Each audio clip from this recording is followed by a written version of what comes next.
दोस्तों, एक कानून इस देश का है जो दुराचार, अनैतिक कर्म व अपराध करने वाले को सजा देता है। लेकिन ये कानून हर एक अपराधी को ढूंढकर सजा दे, इस बात की कोई निश्चितता नहीं है।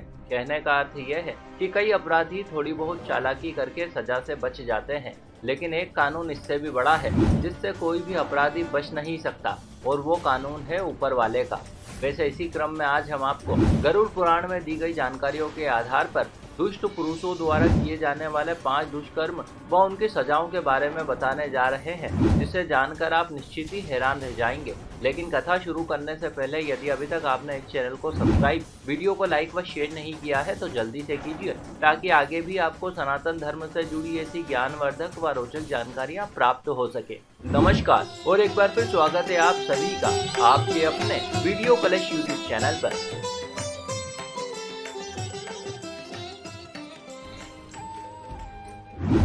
दोस्तों, इस संसार में मित्रता का रिश्ता बड़ा ही अनूठा होता है। कहते हैं एक सच्चा मित्र समय आने पर मित्रता के लिए अपनी प्राणों की आहुति भी दे सकता है। लेकिन दोस्तों, संसार में सभी लोग एक जैसे नहीं हैं। यहाँ कई दुष्ट ऐसे भी हैं जो छल कपट करने से बाज नहीं आते।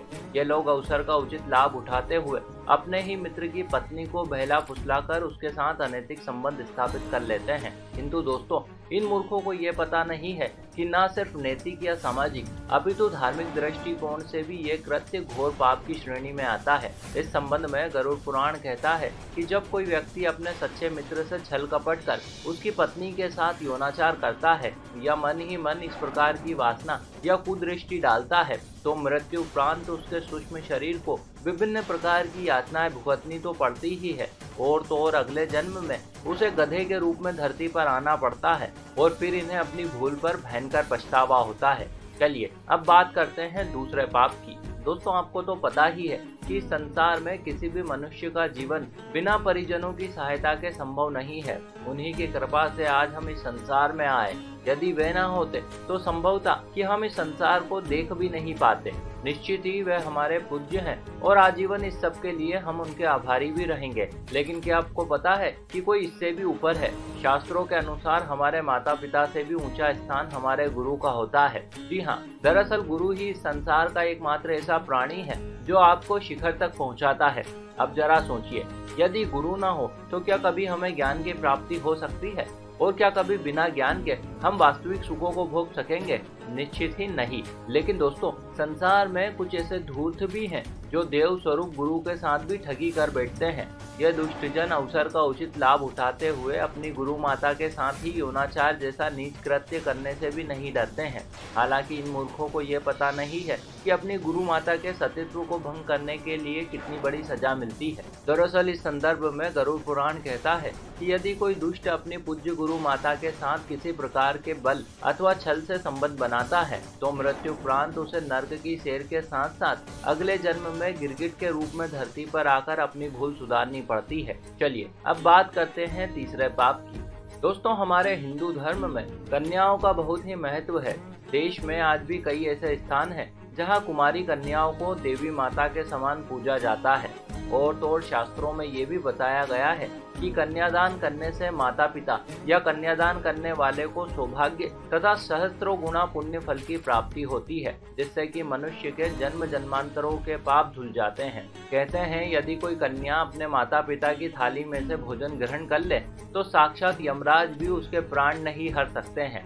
वैसे दोस्तों, ये बातें केवल उन लोगों के लिए है जिनमें धर्म अथवा मानवता बची हो, किंतु उन दरिंदों का क्या जो किशोरियों को अपनी हवस का शिकार बनाते हैं? निश्चित ही हमारे देश में हमारी कानून व्यवस्था के अंतर्गत इसके लिए कठोर से कठोर दंड का प्रावधान है।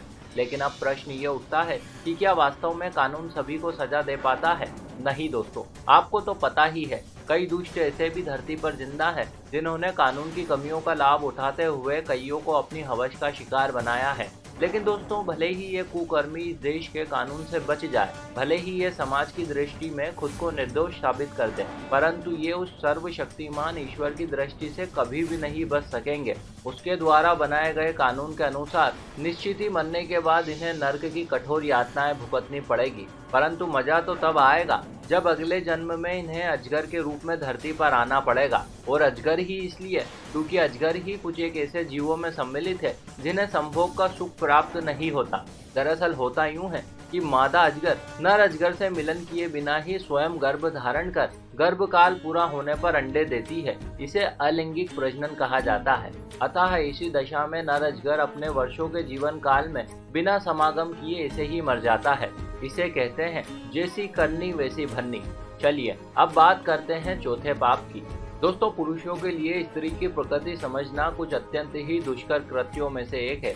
लेकिन अब तक जितने भी ज्ञानियों ने स्त्रियों पर शोध किया है, उन्होंने बताया है कि संसार का कोई भी पुरुष केवल प्रेम भाव से ही स्त्री को जीत सकता है। कहने का अर्थ यह है कि यदि किसी पुरुष के हृदय में प्रेम है तो वो सहजता से ही स्त्री को अपना बना सकता है। लेकिन संसार में कुछ ऐसे अज्ञानी भी हैं जो स्त्रियों को बल से पाने का प्रयास करते हैं और तो और कई बार ये मूर्ख स्त्रियों का अपहरण तक कर लेते हैं। ऐसे लोगों के संदर्भ में गरुड़ पुराण कहता है कि मरणोपरांत इन्हें नर्क की शेर तो करनी ही पड़ेगी, साथ ही साथ अगले जन्म में ये प्रेत अथवा ब्रह्म राक्षस बनकर धरती पर अनंत काल तक भटकते रहेंगे और तब कहीं जाकर इन्हें अपनी भूल का आभास होगा।